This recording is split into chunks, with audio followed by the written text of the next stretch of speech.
ये सीधा जा रहा है कलकत्ता। कलकत्ता में इसका नाम हुगली। ये काकद्वीप सुंदरवन होकर बे ऑफ बंगाल बाबा गोकिलमणि आश्रम में पहुंचे।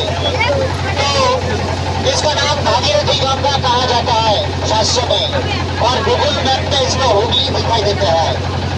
तो हुगली एक्चुअली ये गवर्नमेंट का नाम है, हुगली इंडस्ट्रियल एरिया में नाम दिया। तो भगीरथ महाराज अपना पूर्वजों को उद्धार करने के लिए ये गंगा को लेके आया सर्वलोक से, इसलिए इसका नाम भागीरथी गंगा।